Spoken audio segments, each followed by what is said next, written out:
Hay alguien, dijo María señalando hacia adentro. Estaba sentada junto a la puerta y sin alarmas le contaba a un vecino cómo, al escuchar una voz, se había metido para ver quién era, pero no había podido encontrar a nadie.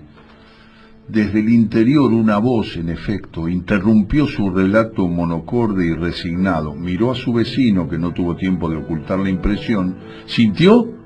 El hombre reconoció con un movimiento de cabeza exiguo y luego, para distraer a la mujer de algo que consideraba peligroso, aunque no supiera ciertamente en qué medida lo era, se puso a contar algo referido a una centella que entró por una ventana en una noche de tormenta y salió por otra sin hacer ningún daño, pero seguida por un amigo suyo, único habitante de la casa, como si fuera un perrito. La mujer se interesó un poco en esa historia, aunque no distrajo su preocupación por lo que estaba pasando ahora en el interior de su casa. En realidad, sumó la inquietud por averiguar de dónde venía la voz, de quién era, la curiosidad por saber qué le había ocurrido, qué le había pasado, qué le había ocurrido a ese hombre. Apareció muerto en el monte, brilloso como si se hubiera tragado la luz. En ese momento llegó Eulogio y les preguntó qué hacían allí afuera, y una vez enterado, entre los dos hombres se dieron ánimo tácitamente y entraron a ver qué pasaba. Una voz cortante les dijo algo y los paró en seco. Sin moverse empezaron a buscar con los ojos hasta que una nueva palabra los hizo mirar hacia arriba, donde descubrieron a un loro aferrado a una de las vigas del techo. El animalito los miraba asustado, con sus ojos chiquitos y secos, y a cada gesto que hacían para atraerlo, respondía con un aleteo nervioso y cambiaba la cabecita de posición con un movimiento rápido eléctrico. Lindo loro, comentó Eulogio, que recién empezaba a reaccionar del chasco. Lindo loro para disimular, lindas plumas, lindo pico. No podía soportar las pavadas, los disimulos de esos dos hombres grandes. Ellos, en cambio, confiados en sus prestigios y pensando que ella no había advertido el miedo por algo que resultó en suma un manso y asustado pájaro, se fueron muy tranquilos dejándole la improbable tarea de convencer al loro que descendiera de sus pobres alturas.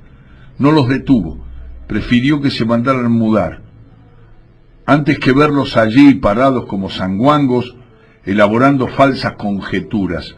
Cuando estuvo sola, empezó a llamar al loro. Le ofreció comida, trató de seducirlo con distintas argucias hasta que terminó exasperándose.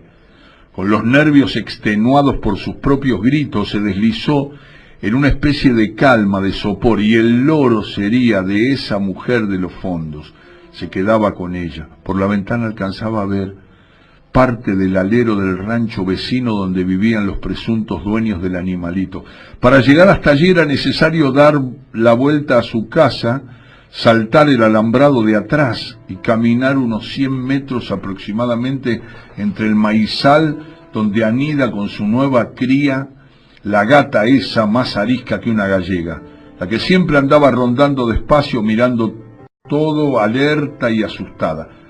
Hace 2 días que ha desaparecido, desde que ese gato atigrado quiso matarle la cría. Debe estar allí, sin duda, entre los maizales o del otro lado delante del patio. ¿Quién sabe, pobre bicho, si a lo mejor no se ha ido más lejos, aunque mucho no? Era difícil por la cría, de no ser por sus gatitos, tal vez se hubiese arrimado a los bañados y hasta la misma laguna Setúbal, o quizá más lejos todavía. ¿Quién sabe si con el susto no se hubiera convertido en un biguá? Loca y espantadiza como era la pobre. Cuando la corrió el gato era capaz de hacer cualquier cosa. A lo mejor se transfiguraba en un animal más grande o salía volando. ¿Qué sentiría la gatita en el aire húmedo de ese caluroso mes de junio? Se viene el veranito de San Juan, pensó María sentada en su banco.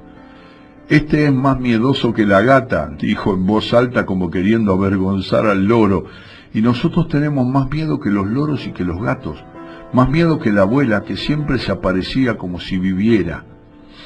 Aunque no hubiese tomado una gota, se aparecía. Nunca la vio, pero aparecía.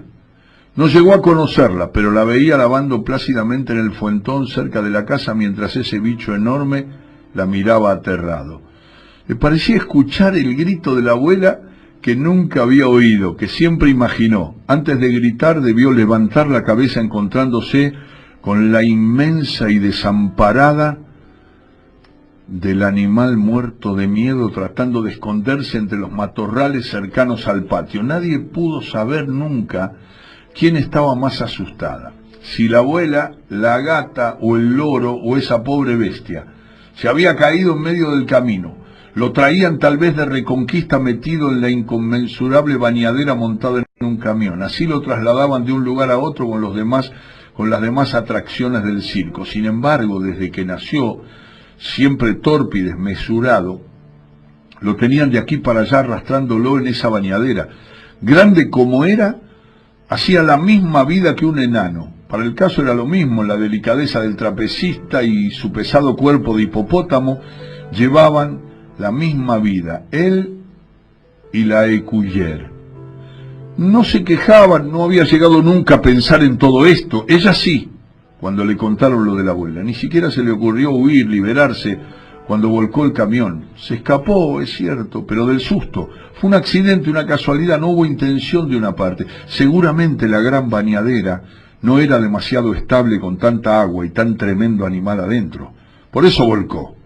Y él salió corriendo, internándose en las quintas, hasta que se encontró con la abuela. Los hombres, en realidad los hombrecitos, vestidos con sus casacas coloradas, corrían en busca del despavorido animal y lo descubrieron allí, con su enorme miedo, mirando a la abuela, que ya había dejado de lavar e iniciaba un largo, un interminable grito. Y al hacerlo, iba ganando una locura que terminaría por acompañarla hasta la madrugada de su muerte unos años después. Años anegados de extrañezas para la pobre vieja, años en los que nunca terminaría de hablar de animales desconocidos por esos lugares donde vivía. Después de aquella tarde en que gritó para siempre, se remitiría invariablemente a ese mundo que nunca pudo ni siquiera imaginar. Fue una revelación de los pobladores, de las costumbres y de las sospechas, de las alegrías y las angustias de una tierra ignorada. La presencia del animal asustado la fulminó, desencadenó sobre ella toda una tormenta de rara sabiduría, como si hubiera viajado alguna vez, reflexionaba su padre, como si alguna vez le hubiesen contado algo o lo hubiese leído, y María lo escuchaba, engatusada por la historia. No había manera de explicar lo ocurrido. La locura de aquella vieja enloquecida por demasiadas conciencias. Su padre peleaba sin recursos, sentía su impotencia y no le quedaba otro remedio que repetir la historia, suponiendo que de la reiteración aparecería la respuesta, pero no hubo nada que hacer. A nadie se le aclaró nada y finalmente María solo pudo imaginar lo que tanto le contaban. Y vio a la abuela que huía con sus hipopótamos, con su vida salvaje, con sus amores tardíos. La abuela regresaría con esa y otras imágenes, con ese y otros gritos, con algunas palabras de moribunda, asistiría a sus delirios, tocaría el paño barato de esas casacas rojas, brillaría el lomo dorado del hipopótamo y el arqueado de la gata, el erizado del loro que no dejaba de mirarla desde lo alto de la viga, con un miedo parecido al del hipopótamo en aquella tarde, con una demencia cercana a la de su abuela, a quien veía golpear con sus manos gastadas algún ritmo obsesivo de amor o de guerra. Ella ahora también golpeaba esos ritmos supuestos, inventando una memoria, mirando a ese loro despavorido. Su padre afirmaba que la abuela, en 2 oportunidades, había bailado. En realidad representaba un rito desconocido que el hombre no podía describir. Cuando ocurrió, nadie pudo contenerla. A ella le pasaba algo parecido cuando tomaba demasiado y gritaba, maldiciendo y odiando a todos hasta caer tumbada por el maleficio, como caía su abuela, que levantaba los brazos con la idea de exorcizar o por el contrario de invocar al tenebroso. Ella y su abuela se quedaban después, en distintas épocas, mirando el fuego que las convertía, que modificaba sus facciones, transformando esos vulgares rostros de mujer en el rostro sagrado, en la cara de Dios. Ella y la abuela, y todos seducidos, después del pánico por el hechizo del fuego de un mundo heredado y de una furia a conquistar. El loro hubiese preferido estar en cualquier parte, menos allí mirándola, y ella, desdeñosa por añadidura y para su desdicha, sin al menos devolver su mirada de loro confinado en las alturas espurias de una viga, desesperado por encontrar sosiego, un lugar seguro, una cara amiga. A unos 200 metros vivía la mujer que lo cuidaba y le enseñaba a hablar, a convertirse en un ser humano, en algo parecido a esa mujer que tenía evidentes intenciones de atraparlo. Con prudencia no arriesgó un solo movimiento, sin sospechar que la mujer no estaba en acecho, sino a su vez confinada y escondida. Por la ventana veía a los maíces habituales, maíces incorporados a su vida desde un principio, maíces desgranados, marlos crujientes como los huesos de los sacrificados. Ese fue el templo de sus primeros juegos. Allí se brindó por primera vez cuando su cuerpo estallaba de envidia, mirando a los animales que con soltura copulaban por los alrededores. También vivía con sus padres en Colonia ella, y el primer hombre que tuvo fue alguien que no era de por allí. Nunca lo recordó con ternura, ni siquiera vagando melancólicamente por el monte de Algarrobos, pasando el puente cerca de Malabrigo, que frecuentaba después de fornicar o de cavilar en su montaña de Marlos. En el mismo pueblo, en Colonia, ella conoció a muchos hombres, pero nadie se enteró de sus andanzas. A veces se acercaba a esa casa donde ella, la tísica legendaria, la hija de los más poderosos propietarios del pueblo, la elegida, había muerto, anegando con su leyenda las supersticiones del lugar.